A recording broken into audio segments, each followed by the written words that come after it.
Are you looking for a financial professional who shares your Christian values and offers advice you can trust? Certified Kingdom Advisors are experienced financial, legal, and accounting professionals who have completed a rigorous certification program rooted in biblical financial wisdom. They meet high standards of integrity, competence, and stewardship, helping you honor God with all He's entrusted to you. To find a certified Kingdom Advisor in your area, go to findacka.com.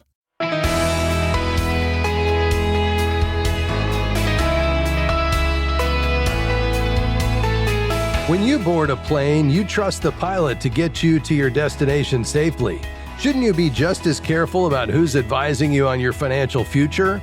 Hi, I'm Rob West. Wise financial decisions don't happen in a vacuum.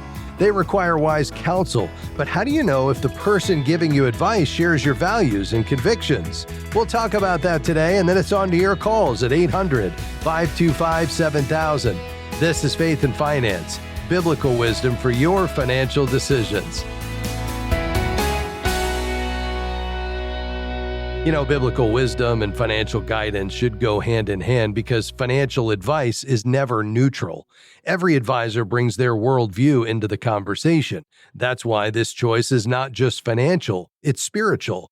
You're entrusting someone with influence over how you manage God's money, and that's a significant responsibility. Too often, advisors operate with a cultural mindset that defines success in terms of accumulation. And while you certainly want your advisor to grow the wealth they are managing for you, biblical stewardship points even higher, toward faithfulness, contentment, and generosity. When you work with an advisor who shares those convictions, their counsel can help you stay aligned with God's design and make financial decisions that reflect your values and trust in Him.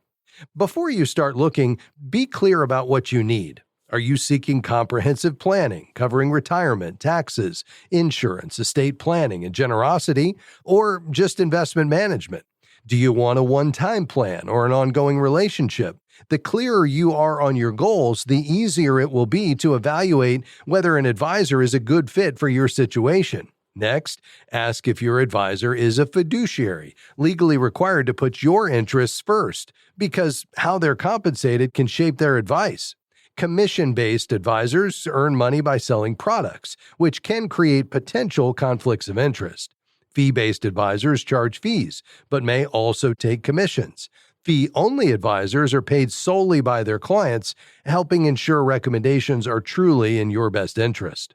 Regardless of the model, insist on full transparency so you can make informed and confident decisions without any surprises. Credentials are also vital as they demonstrate the training and licensing required by law to provide sound financial advice. But just as important, if not more, is character. As you evaluate potential advisors, consider three key areas. Values. Do they share your biblical worldview and integrate it into their counsel? Competence. Do they possess the necessary training and experience to serve families like yours effectively? And process. Can they clearly explain how they're compensated and how they build a financial plan or investment portfolio? Here's a practical process to find the right advisor. First, build a short list. Ask trusted friends, family, or church leaders for recommendations. You can also explore advisors in your area who share your biblical values, like certified Kingdom Advisors at findacka.com. Next, do a background check. Verify licenses, review disclosure documents, and look for any disciplinary history. All of this is accessible in the CKA's profile at findacka.com. Third, interview at least 3 advisors. Treat it like a job interview. You're hiring for a critical role. Next, request a written scope and fee schedule. Get everything in writing for clarity. And finally, pray and take your time. If someone pressures you to sign quickly, that's a signal to step back. Now, when you sit down for those interviews, you'll want a few strong questions ready. Here are some to consider. First, how are you compensated? Please outline every fee and expense. Second, what role does faith play in your financial advice, and how do you define success? And third, what's your process for creating a financial plan or investment strategy? Remember, Proverbs 11:14 says, "Where there is no guidance, a people falls, but in an abundance of counselors, there is safety." The right advisor offers that kind of wisdom, guidance grounded in competence, integrity, and a biblical perspective. That helps you avoid missteps and make decisions with confidence. A trusted advisor can help you avoid costly mistakes, manage taxes wisely, stay invested during periods of volatility, and design a generosity plan that reflects your unique desires. Most importantly, the right advisor helps you keep your focus on faithfulness, not just finances, so your financial decisions reflect trust in God's provision and purposes. So are you looking for biblically wise financial advice? Certified Kingdom Advisors meet high standards of character, competence, and biblical training. Finding the right advisor doesn't have to be complicated. You can start your search for a CKA today at findacka.com. That's findacka.com. Back with your calls after this. 800-525-7000. Stick around.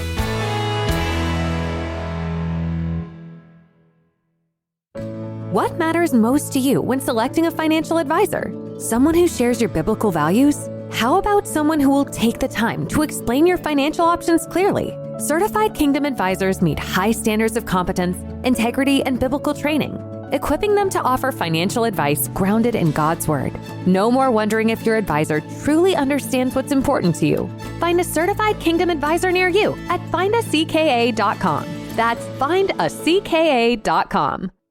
We're grateful for support from Guidestone, whose diversified suite of investment solutions align with Christian values to create positive change in the world. More information is available at guidestonefunds.com/faith. Investing involves risk, including potential loss of principal. Carefully consider the investment objectives, risks, charges, and expenses of Guidestone Funds before investing. They're distributed by Foresight Funds Distributors, LLC, which is not an advisory affiliate, a registered investment advisor, nor do they provide investment advice.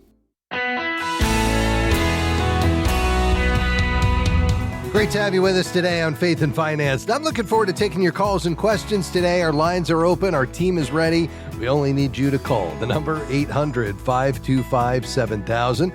Again, lines are open. You can get right through at the moment with your financial question, 800-525-7000.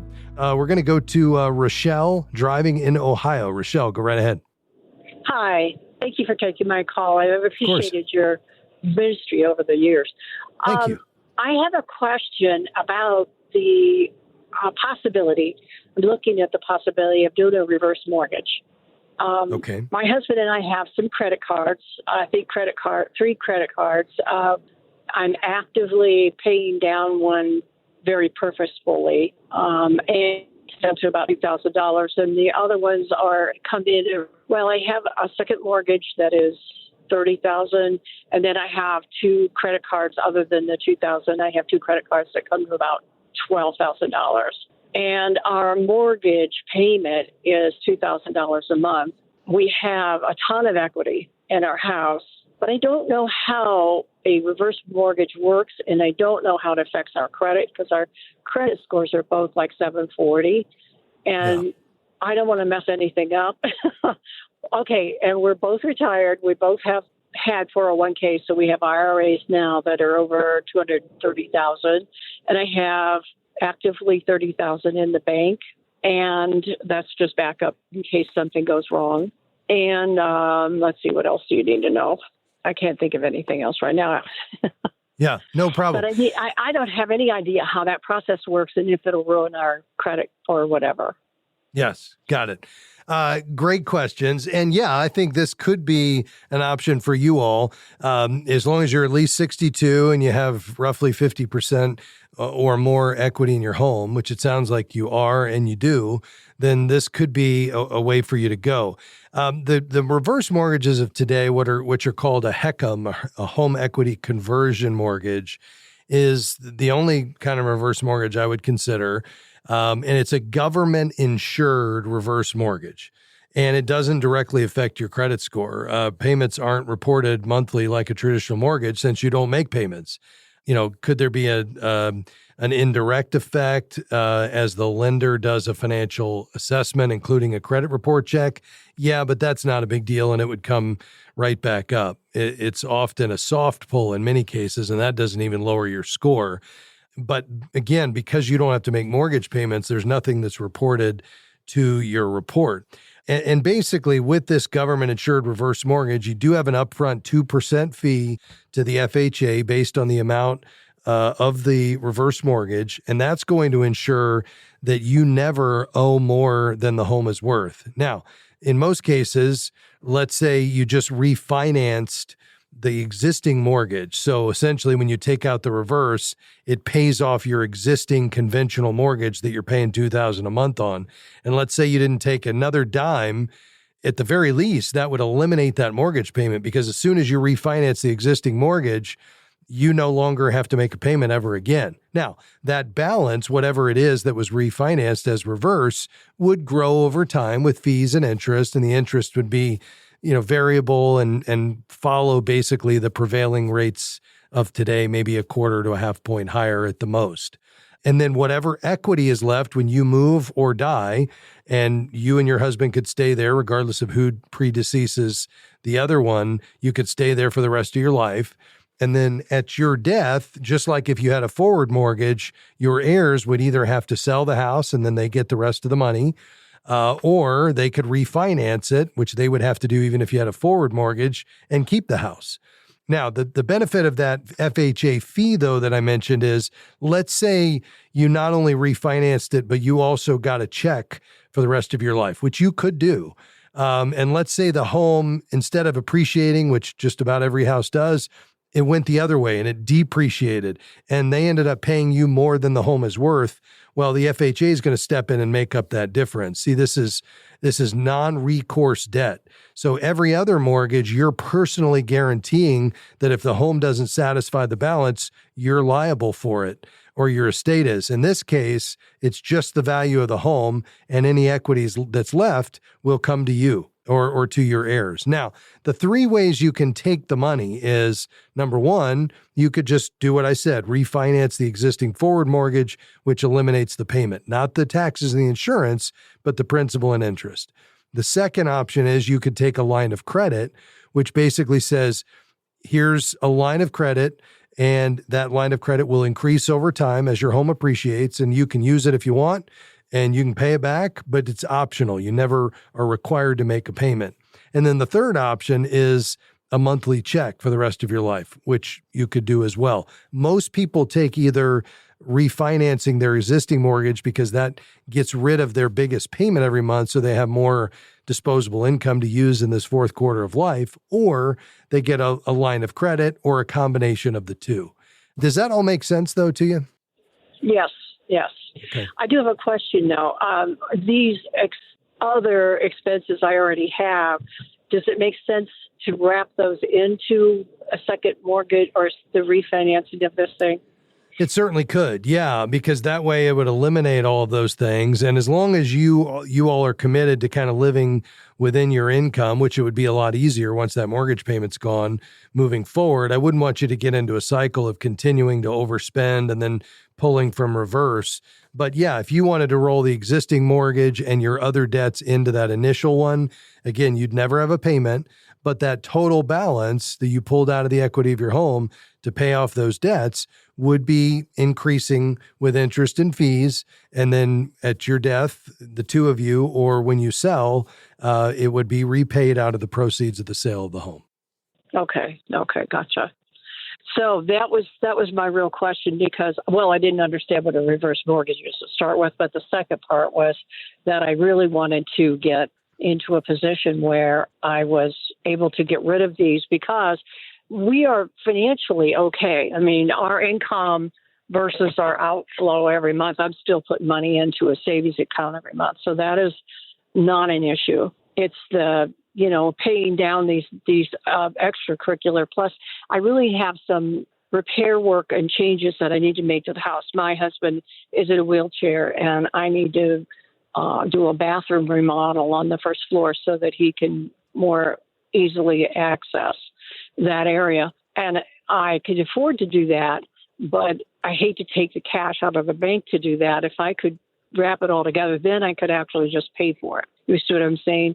I have enough money then to just pay for it, and I don't have the worries.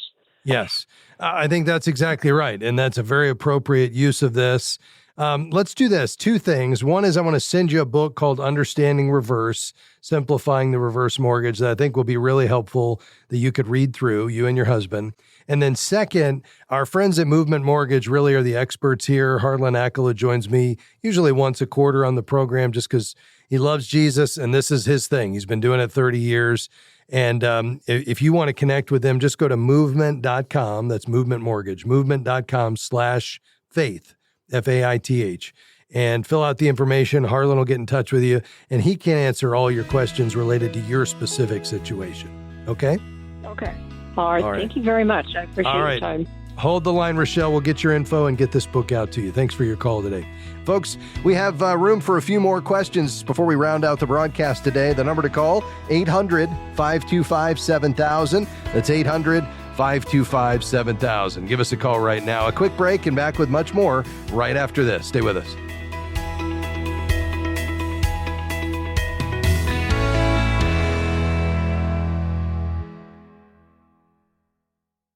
Are you a financial professional looking to grow your practice while offering advice that aligns with your Christian values? By becoming a certified Kingdom advisor, you'll gain the biblical wisdom and professional credibility to serve clients who are seeking faith-based financial guidance. Each year, more than 75,000 people search for a certified Kingdom advisor. Join our community and share your expertise with clients looking for someone who shares their faith and values. Start your journey today by going to kingdomadvisors.com/get-certified. Faith and Finance is grateful for support from Sound Mind Investing. If you have money in an investment account, you know sometimes the stock market can seem like a roller coaster. But it's possible to enjoy both profit and peace of mind as a do-it-yourself investor, no matter what's happening in the market. A short video webinar about that is available at soundmindinvesting.org. Financial wisdom for living well. soundmindinvesting.org.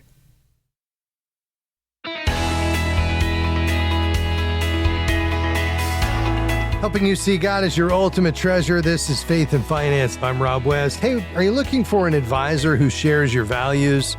Someone who's met high standards in character and competence, including pastor and client reference, training in biblically wise financial advice, a regulatory review, at least 10 years of experience, annual CE requirements. Well, that's the Certified Kingdom Advisor designation. It's the only financial services industry designation that's widely accepted across all the major firms. There's 1,800 CKAs throughout the U.S. and Canada. And if you'd like to find an advisor who shares your values, who can bring that technical expertise, but really with that foundation of biblical wisdom, you can search for a Certified Kingdom Advisor on our website. Just go to faithfi.com. That's faithfi.com. Click Find a Professional at the top of the page. Let's go to Ohio. Hi, Samantha. Go ahead. Hi. I'm a single mom of 3 children, and I have limited income, but I was wondering how I can get my credit score up. Yeah. You know, Samantha, being a single parent is challenging, and I get that. I've counseled with hundreds of single families over the years, single moms and dads, and I know how difficult that can be. And so I think, the key is with regard to a credit score, ultimately what it comes down to is the very best thing you can do, and I know this is going to sound obvious, but I think it just goes without saying, is paying your bills on time. So to the extent you can be an on-time payer every month, that is by far the most important, because payment history accounts for the largest percentage of your score, 35%. So always make at least the minimum payments on any loans that you have. Second, and this is easier said than done, I get that, but just over time, try to reduce any credit card balances. And if you're carrying credit card debt beyond what you're paying off every month, you may want to check with our friends at ChristianCreditCounselors.org to try to get the interest rates down to get them paid off sooner, because the credit utilization ratio, fancy term, for basically just how much of your available credit you're using, that's what that means, that makes up 30% of your score. And you'd really want to keep those balances under 30% of the available limit. So getting it down below 30% is really going to impact your score positively. I would say avoid closing older accounts. So try to keep those older accounts in place, because that shows a good, long credit history, and that boosts your score.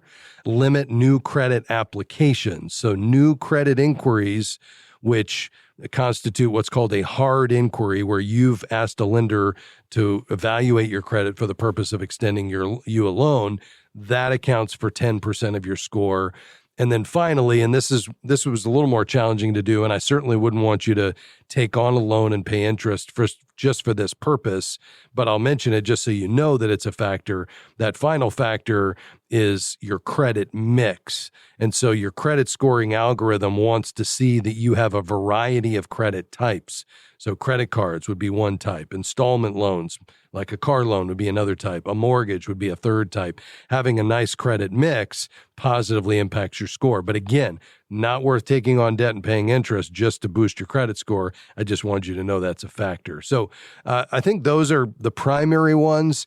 Maybe one additional kind of bonus tip is make sure you're pulling your credit report at least 3 times a year at annualcreditreport.com.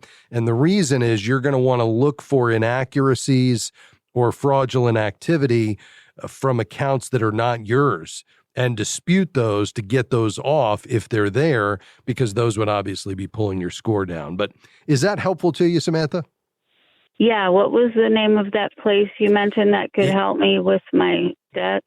Credit card, sure. Yeah, it's ChristianCreditCounselors.org. ChristianCreditCounselors.org. They've worked with literally thousands of our listeners, Samantha, over the years. They're wonderful, godly folks that just want to help God's people get out of debt. And what'll happen is if you have credit card debt, they're going to get that into a credit counseling program, which just basically means you're going to get those interest rates reduced, because every creditor has a credit counseling rate predetermined. So if you slide into a credit counseling program through Christian Credit Counselors, all of a sudden that interest rate is dropped. And now that one level monthly payment that you pay through them, a lot more is going to principal, so you can get it paid off 80% faster. Hey, listen, you hang in there. Great to hear from you today. And if we can serve you in any other way in the future, don't hesitate to call. Let's go to Nashville. David, how can I help? Well, we got hit by a tornado, and the Small Business Association gave us a loan for a disaster loan, and it's 1.5%. We owe about $160,000. Our note's about $600 a month. And I've been hearing you talk about paying off your mortgage, but my lovely spouse of 58 years is saying, well, at that low rate to use money, we should invest in something else versus paying this off. What are your thoughts on that? I agree with your lovely spouse, save one caveat. So let me explain. She's right. 1.5% interest is extremely low, far below what you could reasonably earn by investing this money. $600 a month is manageable compared to that debt size. So the opportunity cost, which is the kind of the economics term we would use here, is that if you pay off the loan early, yeah, it frees up $600 a month, but you also give up the chance to grow that money more productively. And so I would say, that she's right. Now, I mentioned there was one caveat, and here's what it is. If you just feel a conviction from the Lord, David, to be debt-free, then I would say, as long as you and she are on the same page about it, then pay it off and don't look back. And I've never gotten a call from anybody in all the years I've been doing this that said, I paid off my mortgage and I woke up the next day and regretted it. I just don't get that call. So I don't think there's anything wrong with you wanting to pay off your mortgage, especially if you feel like that's just something the Lord's leading you to do. But I think on paper, she is exactly correct. That is a wonderful, incredible rate that's being offered to you or has been offered to you because of the situation with the tornado. And you absolutely could do, you could triple that return just in a high yield savings, at least right now. Yes, sir. Okay, well, that's kind of what I thought, but I just like to check with people who deal with this every day. Okay, tell her she's on the right track, and she has my full support. God bless you, bud. Thanks for being on the program today. Well, folks, that's going to do it for us. So thankful that you were along with us today. It was fun to be able to tackle your questions and hopefully just bring you some encouragement from God's Word around our role, our high calling of managing God's money as stewards, seeking to be found faithful. That's our goal. Let me say a big thanks to my team today. I certainly couldn't do this without my producer, Devin Patrick, handling our call screening today, Sandy Dickinson, and providing me great support and research, Mr. Taylor Stanrich today. Also thankful for everybody here at Faith Fi. Listen, if you want to check out more on Faith Fi or consider becoming a partner, we're listener supported. That'd be huge. Just go to faithfi.com/partner and we'll come back and see you tomorrow. God bless you. Bye-bye. Faith and Finance is provided by Faith Fi and listeners like you.